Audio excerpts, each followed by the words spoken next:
Hi everybody, Christy Giannoni back in week 3 of our MPA 530 Public Finance and Budgeting course. This week I'm taking a look at the City of Palmdale's Comprehensive Annual Financial Report, or better known as a CAFR, and reviewing the information to indicate whether or not the city is fiscally solvent. For the next few slides, I will be speaking as if I am presenting at a city council meeting and ending my presentation with a comparison of this information and the information I found in the budget document reviewed last week.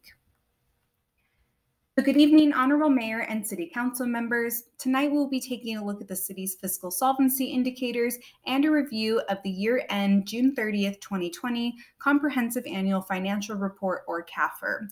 We will be reviewing how fiscally solvent the city is and what indicators were used to assess this information, as well as if this information aligns with current city policies.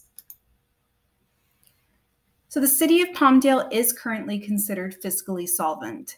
Based off of the information for this CAFR, we can see that the city currently has a 20% reserve, also in alignment with city policy.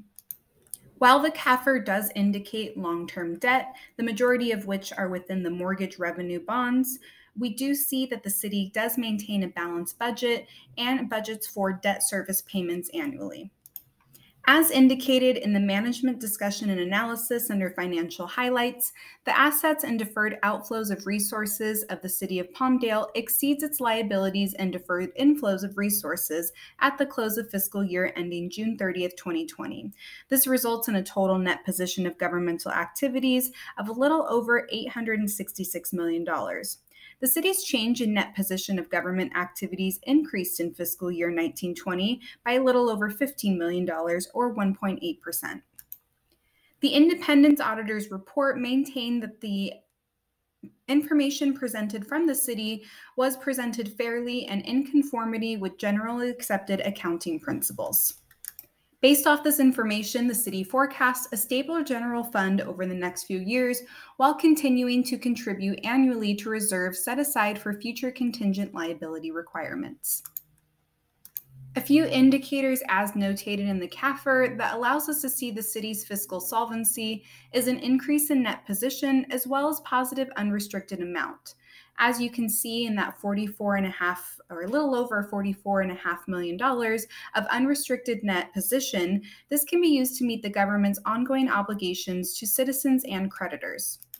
This statement of net position presents information on all of the City of Palmdale's assets, deferred outflows of resources, liabilities, and deferred inflows of resources, with the difference reported as net position. Over time, increases or decreases in net position serve as a useful indicator of whether or not the financial position of the city is improving or deteriorating.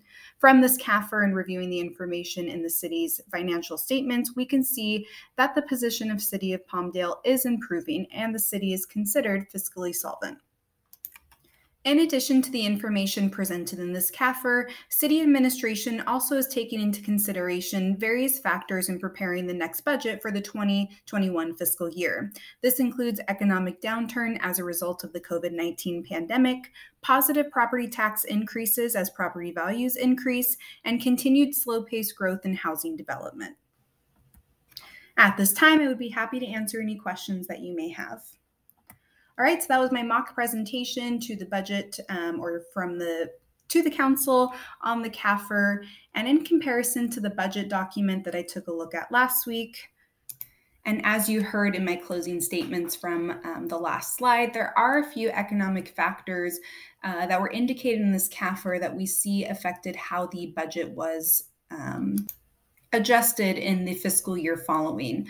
So as indicated last week, the City of Palmdale does have program-based budgeting, and there were various areas within the budget that were cut.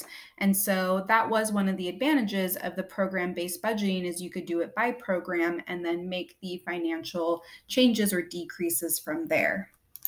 The City of Palmdale, like other local agencies, including the agency that I currently work for, is also affected by that CalPERS unfunded liability.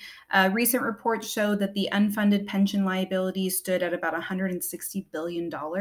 And so as we're seeing more of the workforce retire and less of the public sector employees entering the workforce, we're going to continue to see that pension liability. So that is included in the City of Palmdale's CAFR, but I was very impressed with how they adjusted their budgets to make sure that they're paying off any liability that they have, including any of those pension bonds and some of that other bond they were talking about, including the mortgage one, while maintaining a balanced budget and a fiscally solvent program. While it's always challenging for administration to present cuts to programs, especially anything that would be beneficial to the community, when presenting this information and especially showing the challenging, unanticipated factors that the pandemic brought about, they can still present information in a way that makes it, at least makes sense when they're doing their cuts to programs. So that is it for my presentation this week. I hope everyone has a happy first week of fall and a blessed rest of their week.